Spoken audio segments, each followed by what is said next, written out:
What's up, guys? So today I'll be doing a laning guide on Dota 2, just showing you the basics, like what each lane is about and what hero should potentially be on what. Okay, guys, first off, what we need to go over is what are the lanes in Dota and what do they mean. So there are two sides in the game, one being Radiant, which is the one that I'm currently on, and the other being Dire.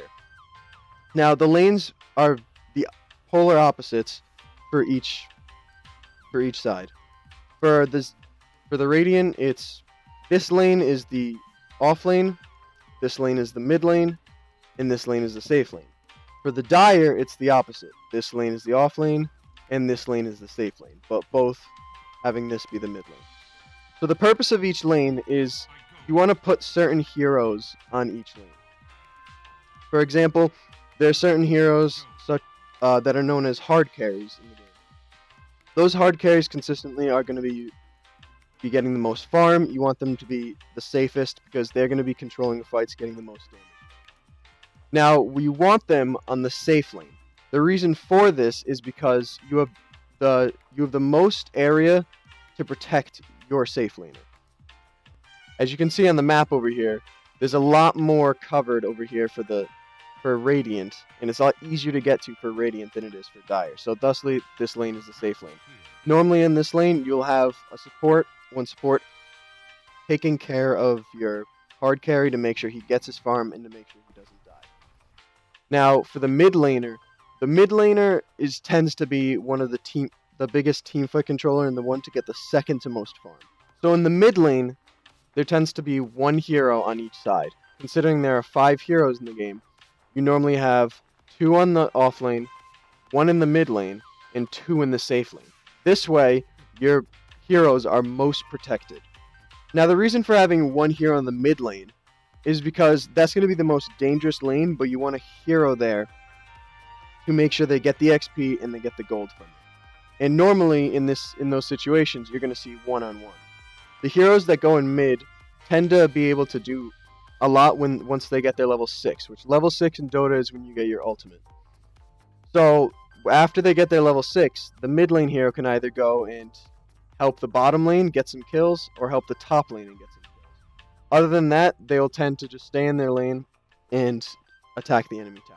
Now for the off lane is very different because the off lane is the one lane that can either have 2 heroes or 1 hero, or sometimes rarely 3 heroes. The off laner serves one of the most important roles because the off laner tends to be the team fight controller.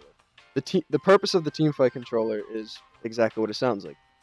They'll make sure that their hard carry can get their damage done, while their mid laner does damage as well, and their supports also help control the fight. But the off laner will tend to not get as much farm because of the enemy trying to protect their hard carry's safe laner. So the off laner can sometimes be the most crucial role because they'll have to sacrifice getting gold for XP. Getting gold in Dota is by getting a last hit on an enemy minion, which in Dota they're called creeps. Now the most common laning in Dota is having 2 heroes in the safe lane, meaning your hard carry and 1 support to guard him, 1 hero in the mid lane, and 2 heroes in the off lane, which consist of your main off laner and the support. Now, that is the most common and basic strategy because they get the most XP and most farm in most scenarios. But that doesn't mean that that's always the scenario that is the best.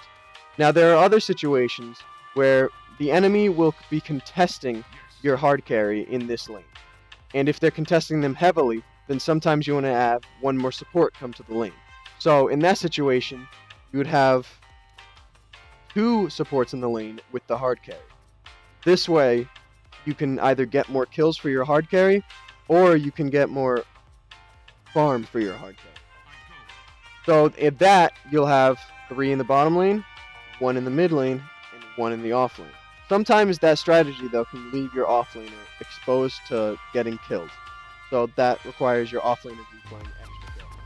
Okay, now another strategy that would consist of having 1 hero in the off lane, 1 hero in the mid lane, and 2 heroes in the safe lane would require that 1 hero actually goes in the jungle. The jungle consists of multiple neutral camps where both teams can kill to get both gold or XP.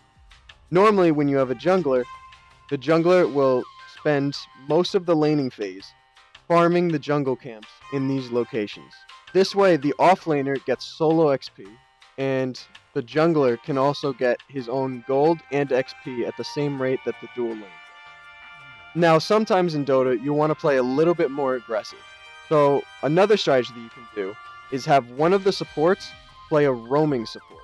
And the purpose of this is that support is going to be going around getting kills. Now, in this situation, you'll still have the same thing. One hero in the off lane, one in the mid lane, and two in the safe lane. But that other extra player will be playing a roaming support that their purpose is going from lane to lane when a lane is pushed towards their tower to get kills. This can either be good for your team or bad, because if you don't end up getting kills, then it'll screw you in the process.